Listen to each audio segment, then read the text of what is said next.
धर्म क्षेत्रे कुरुक्षेत्रे संवेतायुयुत्सवा मामका पांडवश्चैव किम कुर्वत संजय।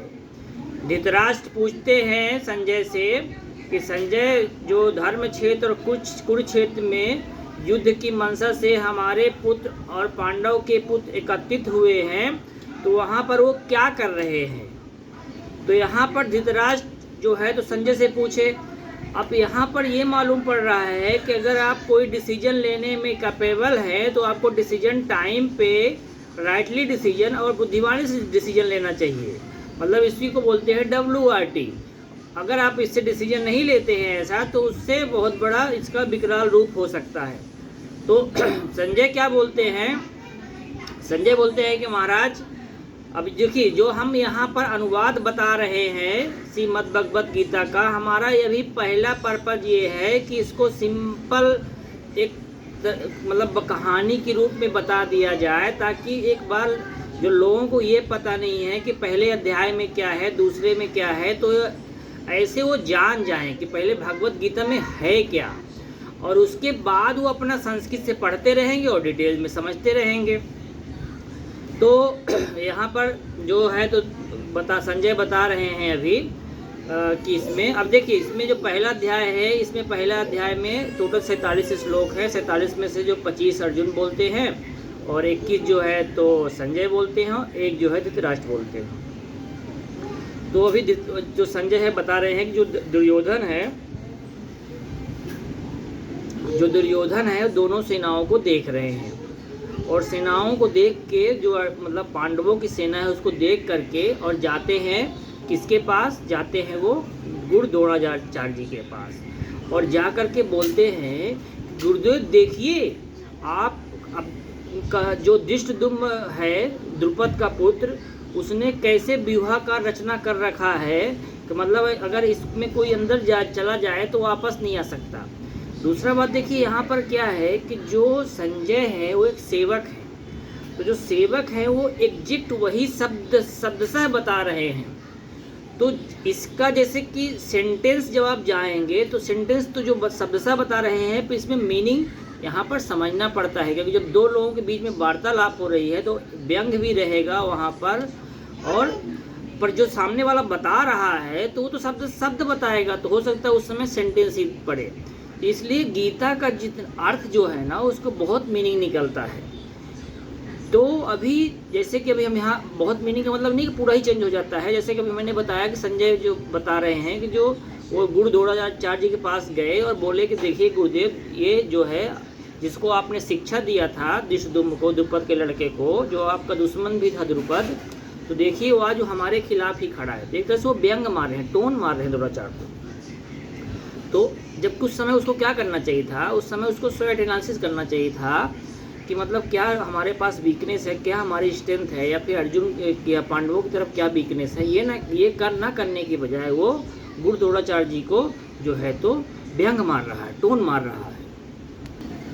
इस सेना में बड़े बड़े धनुष वाले अर्जुन और भीम के समान सूरवीर हैं, और उसमें सात्विक और विराट तथा महारथी राजा द्रुपद, धृष्टकेतु और चेकितान तथा बलवान काशीराज पुरोजित, कुंती भोज और मनुष्यों में श्रेष्ठ शैब, पराक्रमी युधामन्यु तथा बलवान उत्तमौजा, सुभद्रा पुत्र अभिमन्यु और द्रौपदी के 5 पुत्र, ये सभी महारथी हैं। महारथी उसको बोलते हैं जिसमें 5000 मतलब सैनिकों को पराजित कर देने का या उनको मार डालने की क्षमता होता है, उन सबको महारथी बोला जाता है। तो बोलते हैं कि ऐसे से महारथी है। उसके बाद ये बोलते हैं दुर्योधन, हे ब्राह्मण श्रेष्ठ, अपने पक्ष में भी जो प्रधान है। अब देखिए यहाँ पर दुर्योधन का उवाच नहीं कहलाएगा, वो बता संजय रहे हैं धृतराष्ट्र से, ठीक है ना, यह ध्यान रखिए। तो अब वो बता रहे हैं कि दुर्योधन जो है ऐसा कर रहा है वहाँ पर। तो दुर्योधन जाके फिर बोलते हैं, हे ब्राह्मण श्रेष्ठ, अपने पक्ष में भी जो प्रधान हैं उनको आप समझ लीजिए। आपकी जानकारी के लिए मेरी सेना के जो सेनापति हैं उनको बतलाता हूँ।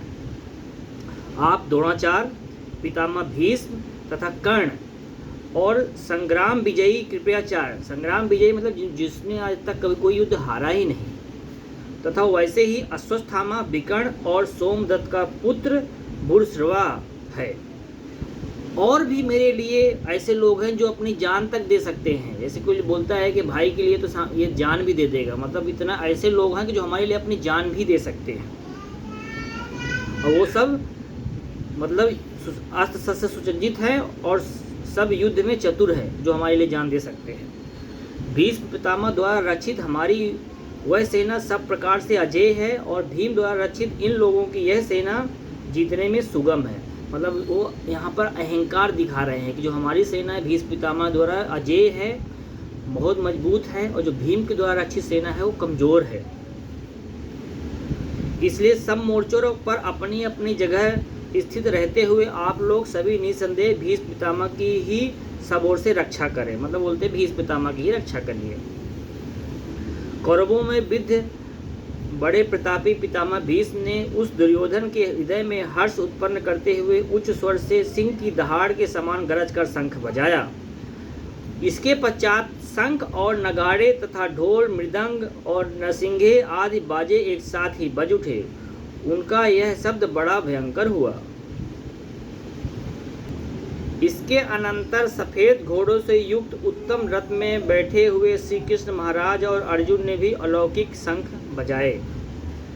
श्री कृष्ण महाराज ने 5 जन नामक, अर्जुन ने देवदत्त नामक, और भयानक कर्म वाले भीमसेन ने पौंड नामक शंख बजाया। मतलब अभी हम यहाँ शंख कौन शंख बजाए इस पे नहीं जाते हैं। सबने अपना अपना शंख जो है तो बजाया और युद्ध का उद्घोष कर दिया। उसके बाद क्या हुआ कि तब मैं युद्ध में डटे हुए युद्ध के अभिलाषी इन विपक्षी योद्धाओं को भली प्रकार से था। अब यहाँ पर क्या हुआ, सब ने अपना अपना शंख बजा लिया और अर्जुन ने बाण तान के खड़े हो गए।